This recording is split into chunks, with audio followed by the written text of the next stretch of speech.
जरासंध मगध का शासक था और श्री कृष्ण के जीवन से उसका गहरा संबंध था। इस कहानी में हम जरासंध के बारे में जानेंगे और पता लगाएंगे कि उसका श्री कृष्ण से क्या रिश्ता था। मगध पर जब राजा बृहद्रथ का राज्य था, तब उसकी प्रजा बहुत खुश थी।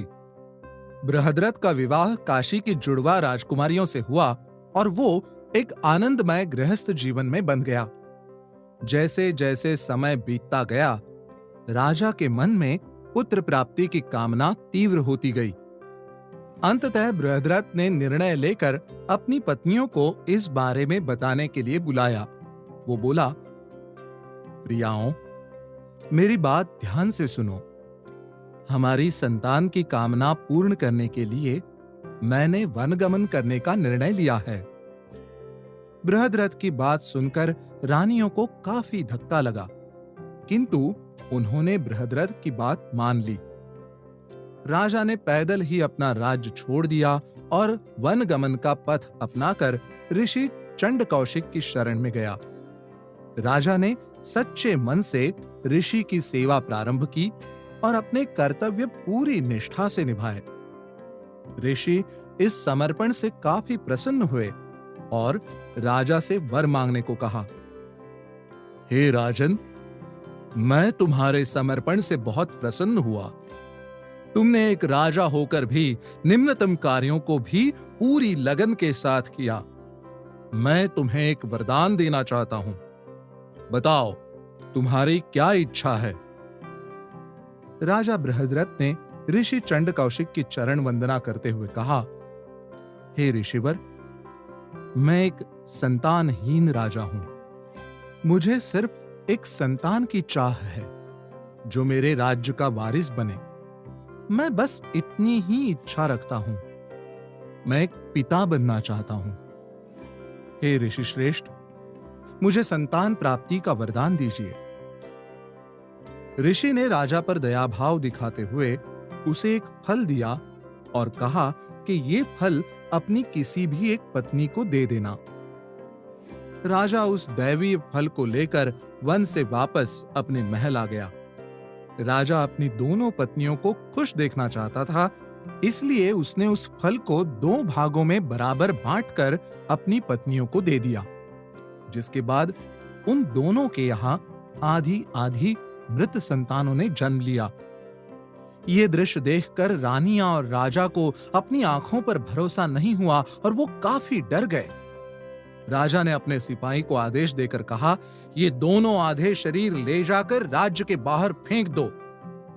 मगध राज्य के बाहर जरा नाम की राक्षसी को वो दोनों आधे शरीर मिल गए। जैसे ही उसने दोनों शरीरों को ऊपर उठाया, वो दोनों भाग आपस में जुड़ गए और बच्चा जीवित होकर रोने लगा। जरा किसी निर्दोष बालक की हत्या नहीं करना चाहती थी, इसलिए उसने राजा को बालक लौटाकर इस करिश्मे के बारे में बताया। जरा राक्षसी के नाम पर ही राजा ने अपने पुत्र का नाम जरासंध रखा। जैसे जैसे दिन गुजरते गए, जरासंध ताकतवर होता गया और उसने अपने साम्राज्य का विस्तार करना शुरू कर दिया। विवाह के पश्चात जरासंध की 2 बेटियां हुई, हस्ती और प्राप्ति। परंतु जरासंध को फिर भी अपनी गद्दी के वारिस की चिंता सताने लगी।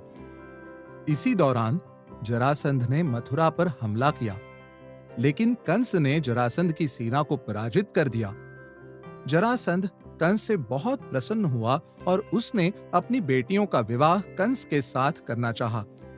जरासंध ने अपने भरोसेमंद सलाहकार चाणूर को मथुरा भेजा।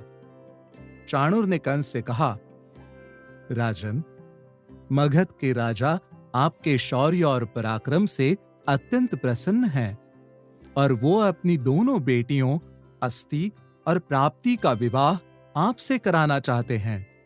उन्हें लगता है कि आपके जैसा बहादुर व्यक्ति ही उनके राज्य पर भली भांति शासन कर सकता है।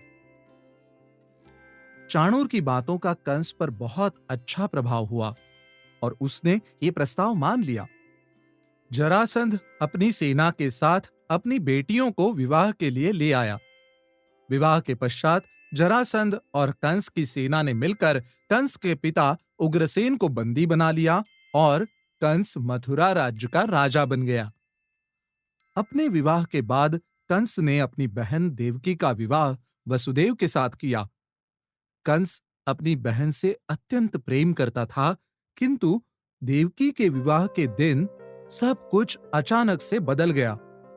जब देवकी लग्न मंडप से बाहर निकल रही थी, तब अचानक आसमान में काले बादल छा गए और जोरों से बिजली गरजने लगी। और तभी एक आकाशवाणी हुई। कंस, तुम अपनी जिस बहन से इतना प्यार करते हो, वही तुम्हारे सर्वनाश का कारण बनेगी। उसकी 8वीं संतान ही तुम्हारी मृत्यु का कारण होगी। राजा कंस को कुछ देर तक तो इस भविष्यवाणी पर यकीन नहीं हुआ। जैसे ही कंस अपने होश में लौटा, उसने अपनी तलवार निकाली और वो चिल्लाया, देवकी, मैं अभी तुम्हारे प्राण ले लूंगा। कंस सबके सामने अपनी बहन को मारने के लिए दौड़ पड़ा। वसुदेव उन दोनों के बीच में आ गए और दया की भीख मांगते हुए बोले, हे कंस, मैं तुमसे दया की भीख मांगता हूं। हम दोनों को मत मारो। मैं खुद तुम्हें अपनी संतान सौंप दूंगा, लेकिन हमारी जान बख्श दो। ये सुनकर देवकी हैरान रह गई और रोते हुए बोली, वसुदेव, वसुदेव, आप ये क्या कह रहे हैं? ये जानते हुए भी कि कंस मेरी संतान का वध कर देगा, मैं उसे अपनी संतान कैसे दे सकती हूं? कंस ने देवकी की बातों पर ध्यान नहीं दिया और वसुदेव से बोला, वसुदेव, तुम एक अच्छे आदमी हो, अपना वचन याद रखना, और अगर तुमने अपना वचन तोड़ा तो मैं तुम्हारे प्राण ले लूंगा। हालांकि सब कुछ भविष्यवाणी के अनुसार ही हुआ।